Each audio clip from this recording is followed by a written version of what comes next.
के कविता कोर्ट में पेश, खोल दिए सारे राज। शराब घोटाले में सीबीआई ने किए सनसनीखेज दावे। कोर्ट में सीबीआई ने कविता को बताया मुख्य साजिशकर्ता।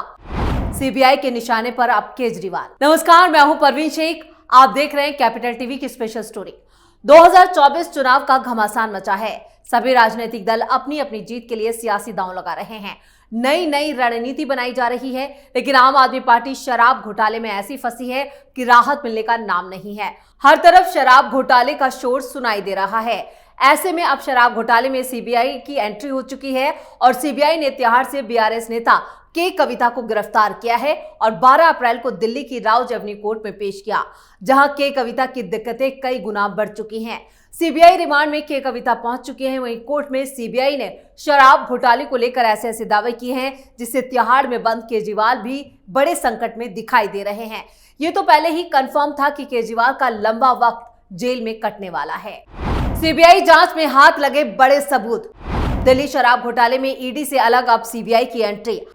के कविता के रिमांड के बाद केजरीवाल का नंबर। दिल्ली शराब घोटाले में फंसे नेताओं की मुश्किलें कम होने का नाम नहीं ले रही हैं। सीबीआई और ईडी के फेर में आए आरोपियों को जमानत मिलने का मामला पेचीदा हो गया है। गुरुवार को सीबीआई ने भारत राष्ट्र समिति यानी बीआरएस की नेता के कविता को गिरफ्तार किया। यानी पहले से ही ईडी की जांच का सामना कर रही कविता को अब सीबीआई जांच का भी सामना करना होगा।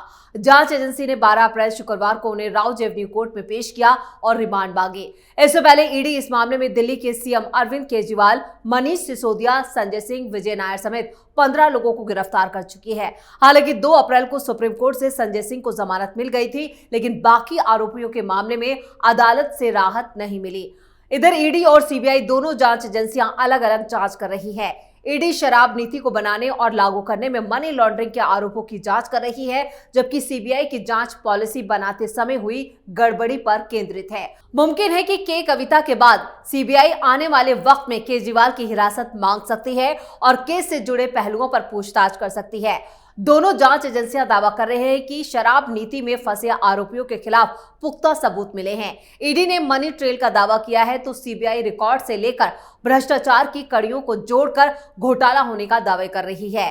दोनों एजेंसियां अब तक 15 से ज्यादा लोगों की गिरफ्तारी कर चुकी है और कोर्ट में 6 चार्जशीट दायर कर चुकी है। ईडी ने अब तक 128 करोड़ रुपए से ज्यादा की संपत्ति कुर्क की है। दोनों एजेंसियां 80 से ज्यादा लोगों से पूछताछ कर चुकी हैं। चलिए आपको बताते हैं कि ये पूरा घोटाला है क्या। दिल्ली सरकार को 2873 करोड़ का नुकसान होने का दावा। हवाला कारोबार के चेट से आरोपियों तक पहुंची सीबीआई। साउथ लॉबी से आपको मिली 100 करोड़ रुपए की रिश्वत। दिल्ली में 17 नवंबर 2021 को आम आदमी पार्टी की सरकार ने शराब नीति लागू की थी। सरकार ने राजस्व में 9500 करोड़ रुपए की बढ़ोतरी का अनुमान लगाया था। इस एक्साइज पॉलिसी के आने से सरकार शराब कारोबार से बाहर हो गई थी और इसे प्राइवेट कंपनियों के हवाले कर दिया गया था। दिल्ली में 32 जोन बनाए गए। हर जोन में शराब की ज्यादा से ज्यादा 27 दुकानें खोलने को मंजूरी दी गई। उस वक्त के मुख्य सचिव नरेश कुमार को एक्साइज पॉलिसी में गड़बड़ी लगी तो उन्होंने उपराज्यपाल वीके सक्सेना को रिपोर्ट सौंपी। इसमें तत्कालीन डिप्टी सीएम और आबकारी मंत्री मनीष सिसोदिया पर गलत तरीके से एक्साइज पॉलिसी तैयार करने का आरोप लगा। सबसे पहले दिल्ली पुलिस की आर्थिक अपराध शाखा ने कथित अनियमितताओं की जांच शुरू की। उसके बाद एलजी ने सीबीआई जांच की सिफारिश कर दी। 17 अगस्त 2022 को सीबीआई ने पहली बार केस दर्ज किया। सीबीआई ने पीसी एक्ट यानी भ्रष्टाचार निवारण अधिनियम 1988 की धारा 120B और 477A के तहत एफआईआर दर्ज की, जिसमें मनीष सिसोदिया और 3 पूर्व सरकारी अफसर, 3 कारोबारी और 2 कंपनियों को आरोपी बनाया गया। इस बीच सरकार ने इस पूरी पॉलिसी को रद्द कर दिया। इस पूरे मामले में पैसों की हेराफेरी का आरोप भी था, इसलिए ईडी की भी एंट्री हो गई और पीएमएलए कानून के तहत मनी लॉन्ड्रिंग के सिलसिले में जांच शुरू कर दी गई। इधर सीबीआई ने घोटाले की परतें खोलना शुरू कर दी। वहीं ईडी ने पैसों की हेराफेरी में शामिल आरोपी और उनकी कड़ियां जोड़ी और उनकी भूमिका का पता लगाया। सीबीआई और ईडी ने आरोपियों के ठिकानों पर सिलसिलेवार तरीके से छापेमारी की और गिरफ्तारियां की। दोनों एजेंसियों ने कोर्ट में अपनी अपनी चार्जशीट भी दायर की, जिसमें आरोप लगाया गया कि 2021 और 2022 की शराब नीति में दिल्ली सरकार को कथित तौर पर 2878 करोड़ रुपए का नुकसान हुआ है। हालांकि आम आदमी पार्टी और दिल्ली सरकार शुरू से ही आरोपों को नकार रही है। सीबीआई का कहना है कि जांच के दौरान हवाला ऑपरेटर्स के व्हाट्सएप चैट और रिकॉर्ड्स मिले हैं, जिससे पता चला है कि एक निजी चैनल के एग्जीक्यूटिव ने जून 2021 और जनवरी 2022 के बीच हवाला के जरिए 17 करोड़ के लेन देन में अहम भूमिका निभाई। यह आरोपी आउटडोर को संभाल रहा था। उसने 2022 के गोवा विधानसभा चुनाव के दौरान आप के लिए प्रचार अभियान को वो देख रही थी और एक कंपनी के खाते में पैसों का ट्रांजैक्शन करवाया था। गोवा विधानसभा चुनाव 14 फरवरी 2022 को हुए थे।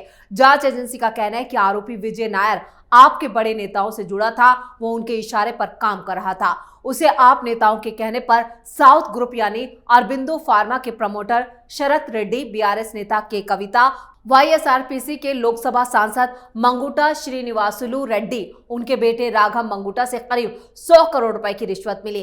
इस ग्रुप का प्रतिनिधित्व अरुण पिल्लई, अभिषेक बोइनपल्ली और बुची बाबू ने किया था। तीनों को ही शराब घोटाले में गिरफ्तार किया गया है। सीबीआई ने पूरे घोटाले की कड़ियां जोड़ी। के कविता को सीबीआई ने कोर्ट में पेश किया। के कविता को 15 मार्च को ईडी ने अरेस्ट किया था। घोटाले की जांच के दायरे में मुख्य किरदार कौन कौन? दिल्ली के पूर्व उप मुख्यमंत्री मनीष सिसोदिया समेत कई आरोपियों के खिलाफ सीबीआई अब तक 3 चार्जशीट कोर्ट में दायर कर चुकी है। सीबीआई ने आरोप लगाया कि विजय नायर, अभिषेक बोइनपल्ली, दिनेश अरोड़ा के जरिए साउथ लॉबी ने शराब कारोबार के लिए कुछ आप नेताओं और लोक सेवकों को करीब 90 से 100 करोड़ रुपए की एडवांस रकम दी थी। L1 के टेंडर में शामिल एक कंपनी की 30 करोड़ रुपए की अर्नेस्ट डिपॉजिट मनी कंपनी को वापस कर दी गई।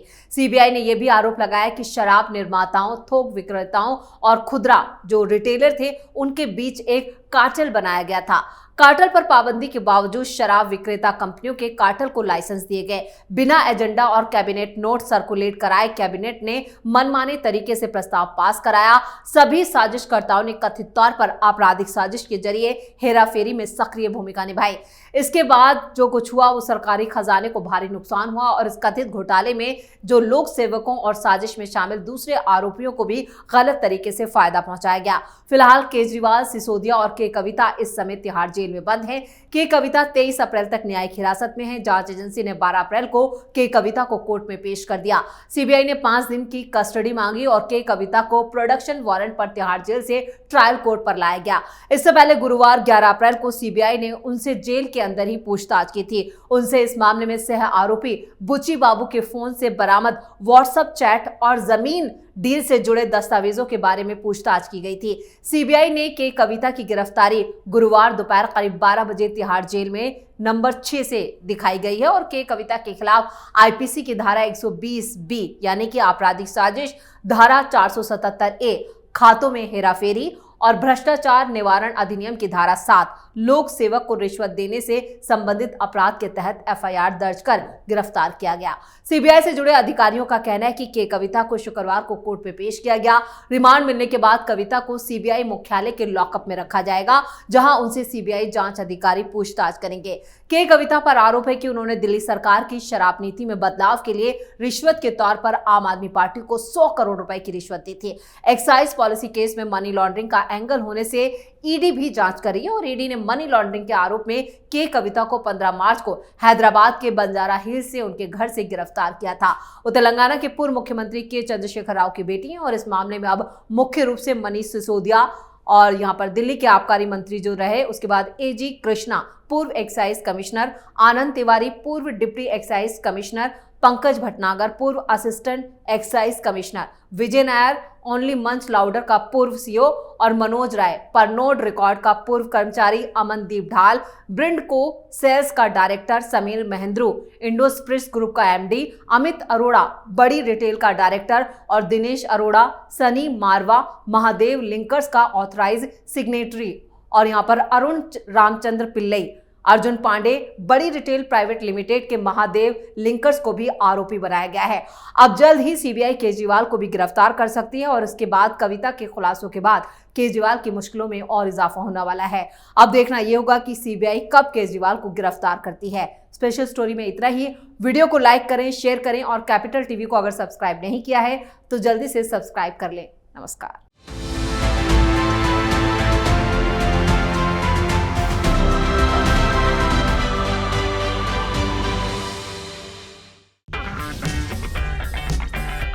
अगर आपको हमारा वीडियो पसंद आया हो तो इसे लाइक करें, हमारे चैनल को सब्सक्राइब करें और हाँ, बेल आइकन दबाना ना भूलें ताकि आप तक हमारे वीडियो की नोटिफिकेशन पहुंचती रहे। आप अपना सुझाव हमें कमेंट बॉक्स में दे सकते हैं। हमारे साथ जुड़ने के लिए शुक्रिया।